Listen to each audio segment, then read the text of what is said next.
Selamat datang kembali di channel Borneo Trader. Di video kali ini saya akan menganalisa untuk perkembangan pergerakan saham-saham dari sektor finance, terutama bank-bank second liner dan bank daerah. Pertama BJTM, kedua BJBR, ketiga BRIS, keempat Agro, kelima BBYB, keenam BBKP, ketujuh PNLF, ke-8 PNBN, ke-9 Penin, ke-10 Cepin, dan terakhir BNII. Langsung saja ke saham pertama, ada BJTM yang ditutup di harga 590, menguat 0,85%. Kalau dilihat data saksi asing net sell, kalau di broker sebenarnya BJTM diakumulasi. Langsung saja ke teknikalnya, untuk BJTM 600 arahnya, walaupun candlenya hari ini 3 watt soldier ya, naik bodinya, candlenya sama, naik tipis, tapi lebih condong arahnya 600 ya, berpeluang 600 lah, kalau nggak besok minggu depan.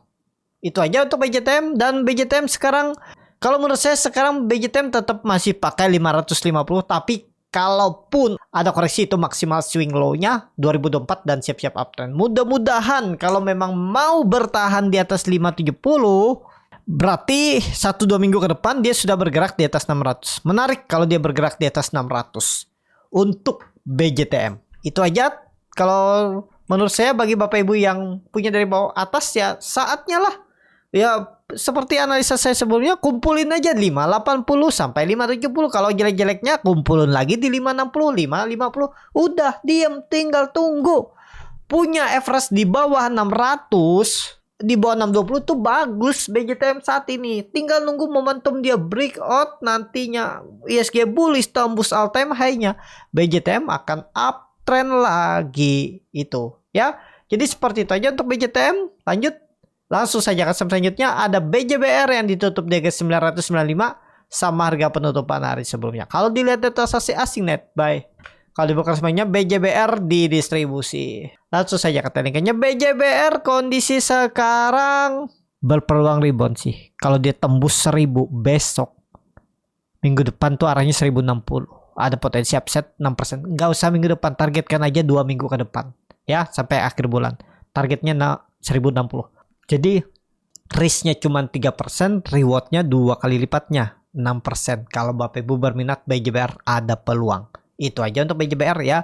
Pokoknya ingat aja, kalau udah bergerak di atas 1000, besok tembus, minggu depan tembus 1060 arahnya. Jadi ada potensi upset dari harga sekarang 6,5%. Dan stop loss kalau gagal bertahan di atas 980. Berarti ya 3% lebih lah cut lossnya.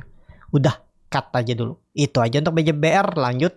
Ada BRIS yang ditutup di harga 2540 sama harga penutupan hari sebelumnya. Kalau dilihat data saksi asing net buy, kalau di broker semuanya BRIS diakumulasi. Langsung saja ke teknikanya BRIS. Oke nih, false break nggak?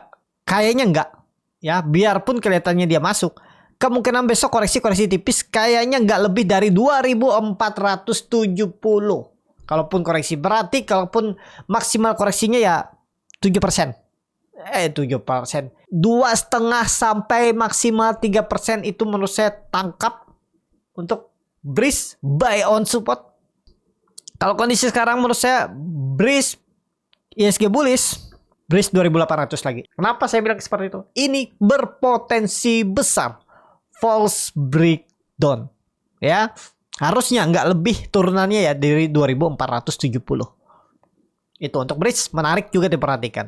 Langsung saja ke saham selanjutnya, ada Agro yang ditutup di harga 254, menguat 1,6%. Kalau dilihat data saksi asing net buy, kalau di broker sebenarnya Agro sedikit ada distribusi. Langsung saja ke tekniknya, Agro bagus, dia membentuk higher low, volume meningkat. Ya ini volumenya nih. Dan bondar detektor stock bid itu memang ada normal, ada small, akumulasi. Tapi nggak masalah. Yang penting nggak tutup di bawah 246. Sikat aja udah. Jangan ditunggu-tunggu, jangan nunggu hijau.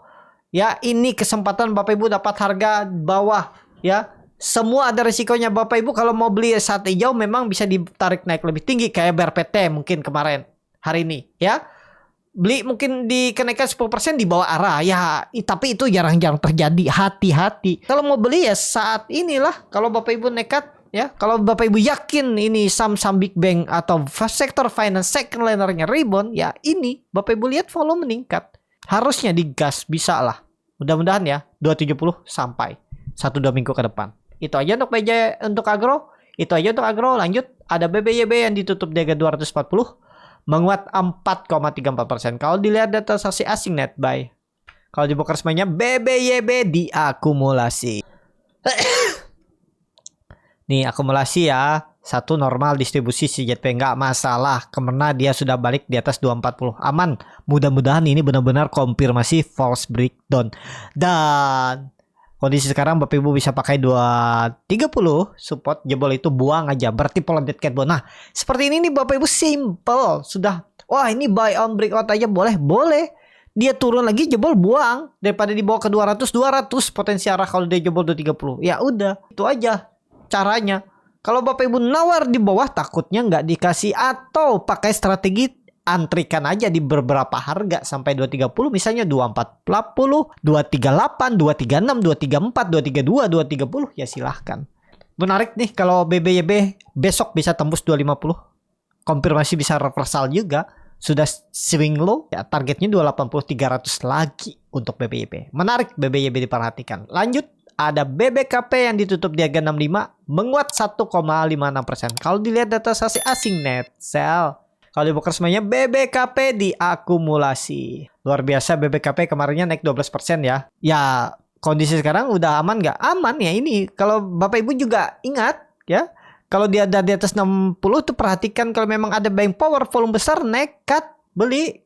Ya kemarin tutupannya di 64 kan. Hari ini sempat ke 69. Kalau Bapak Ibu buy on breakout 61 lah atau 60. Sempat plotting profit 12% kan. Dalam 2 hari bungkus. Enggak 2 hari, 1 hari. Kemarin beli, hari ini bungkus. Sekarang pakai apa? Pakai supportnya 60 lagi. Jangan pakai tutup aja bawahnya nih. Kalau dia sampai balik ke bawah 60, dead cat bounce. Itu aja yang untuk BBKP. Saat ini support 60. Langsung saja ke saham selanjutnya. Ada PNLF yang ditutup di harga 288 sama harga penutupan hari sebelumnya. Kalau dilihat data transaksi asing net buy. Kalau di broker semuanya kalau dilihat di broker semuanya PNLF ada distribusi. PNLF kondisi sekarang menarik ya. Nah, udah ini sinyal mepet support dekat ya. Ini dia memang pelan, tapi pelan turunnya. Siapa tahu besok breakout ya. Ini kan antara dia tarik naik atau dibuang. Tapi ternyata 2 hari dibuang. Tapi Bapak Ibu perhatikan, dia dibuang dengan volume kecil. Kalaupun Bapak Ibu ada yang kebeli di 294, ya resikonya cut loss saja di 276. Udah, kalau mau pakai stop loss. Kalau nggak pakai stop loss juga sebenarnya PNLF ini nggak masalah.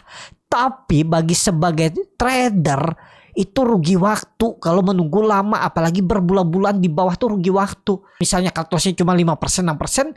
Kalau saya hitung-hitungannya lebih baik saya cut loss. Kenapa? Karena saya bisa cari di saham yang lain. Karena sudah punya sistem trading yang cukup oke lah menurut saya ya. Jadi ya saya lebih memilih cut loss. Jadi nggak salah ya. Jangan dikira cut loss itu rugi dan bikin kacau, bikin sekuritas untung kaya. Ya enggak, kita juga meminimalisir resiko portofolio kita. Masa sih saya mau memperkaya sekuritas dan saya rugi terus? Kan enggak. Ya namanya trading tuh gimana sama-sama untung. Ya saya pakai cut loss untuk mencari keuntungan di saham yang lain. Di real business juga apakah ada perusahaan bisnis yang enggak ada ruginya? Rugi-rugi tipis pasti ada. Tapi karena dia punya sistem marketing atau sistem bisnis yang bagus, ya profitable juga, tetap profit kan. Ada mungkin kalau di yang bagian sembako ada yang bocor, ada yang expired, tapi ada bisa ditutup dari keuntungan yang dia punya dengan strategi bisnis yang dia jalankan. Seperti itu juga di saham. Kita ini dagang saham itu ya bisnis, pasti ada ruginya ya ada. Tapi karena kita punya sistem yang bagus, yang sudah kita uji, ya harusnya kerugian-kerugian kecil tuh ditutup oleh keuntungan-keuntungan besar yang Bapak Ibu dapat. Itu ya. Dan memang bagusnya kalau kita di saham ini ya kita bisa hold sahamnya sampai profit. Kalau di real business, kalau sudah expired nggak bisa dipakai ya dibuang, nggak ada bisa lagi dijual atau ditunggu setahun ke depan bisa jadi emas lagi, bisa dijual lagi kan enggak. Itu keuntungannya di saham. Itu yang membuat kadang kita lupa akan membuat sistem trading. Nah, itu aja kelebihan saham nih, kita bisa tunggu barangnya yang awalnya bisa membuat kita rugi, akhirnya bisa membuat kita untung. Kalau di real bisnis kan nggak bisa. Kalau sudah barangnya expired, rugi, basi. Kalau makanan nggak mungkin kan disimpan makanannya besok atau lusa jadi baru lagi kan, fresh lagi, enggak. Nah, itu aja sih kelebihan dari saham. Ya, itu aja untuk PNLF. Kita lihat aja. Kalau dia besok atau lusa tembus 300 sih menarik. Lusa maksudnya Senin depan ya, karena besok hari Jumat. Menarik lah kalau menurut saya kalau dia bisa tembus 300 untuk PNLF. Atau kalau mau nawar bawah bisa juga 280 support yang harus dijaganya. Itu aja, karena ini Bapak Ibu perhatikan juga ada pola cup and handle terbalik. Kalau dia jebol 280 minggu depan, kalau nggak besok minggu depan, ya jauh arahnya. Bisa 10% lagi turun. 250, 240. Itulah gunanya kita stop loss dulu ya. Kalau stop loss di 276 berarti 12 poin. 12 poin ya 4% aja cut loss. Kalau saya sih saya pilih cut loss daripada nunggu. Tapi jangan Bapak Ibu ikutin ya. Kalau Bapak Ibu sukanya hot karena sudah sering profit juga tapi menunggu, ya boleh. Nggak ada yang salah di market nih. Itu aja ya untuk PNLF. Tapi kalau PNLF nih besok atau lusa tembus 300 tuh menarik. Menurut saya lah ya, menarik PNLF. Langsung saja ke saham selanjutnya. Ada PNBN yang ditutup di harga 1085, menguat 0,46%. Kalau dilihat data saksi asing net buy, kalau di bekerjanya PNBN diakumulasi. Langsung saja ke teknikalnya. PNBN kondisi sekarang tunggu tembus 1100, nggak jauh kok nunggunya. Buy on breakout aja saat ini. Kalau nekat beli harga sekarang pakai 1060 support. Berarti 1040 buang. Itu aja. Toleransinya 1050, 1040 buang. Dan lagi sekarang berarti 4,5%. Ya udah, siap aja kalau Bapak Ibu mau. Atau tunggu dia tembus 1100. Itu aja tuh PNBN. Lanjut, ada Penin yang ditutup di harga 850, menguat 1,79%. Kalau dilihat data saksi asing net buy, kalau dibuka resminya Penin diakumulasi tapi likuiditas tipis. Berapa transaksi Penin? Waduh, 167 juta aja ya. Kecil lah ya. Belum menarik lah. Ya, 160 juta aja transaksi, mending jangan dulu lah ya. Untuk Penin, wah Penin tapi di atas. Ya kalau Bapak Ibu sabar tunggu aja. Tunggu, siapa tahu 1-2 hari ke depan ditarik naik. Jumat atau Senin. Supportnya pakai 840 jebol buang. Itu aja tuh untuk Penin. Lanjut. Ada Celvin yang ditutup di 482 menguat 0,41%. Kalau dilihat data saksi asing net sell. Kalau dibuka semuanya Celvin ada distribusi, tapi akumulasinya ada juga, berarti kiri kanannya sama jual belinya. Ya, seimbang. Langsung saja ke teknikalnya. Harus rebound. Ini bisa jadi swing low. Risknya kecil nih. Jebol 472 buang. Berarti 470. Dari harga sekarang berapa tuh? 12 poin. 12 poin, 2,5%. Buang aja. Targetnya mana? 500. 500 tembus siap-siap. 550, 560. Kita lihat hari besok Jumat dan Senin. Kita lihat ya. Yang pastinya Celvin jangan sampai turun di bawah 476 atau 472 itu. Itu toleransinya.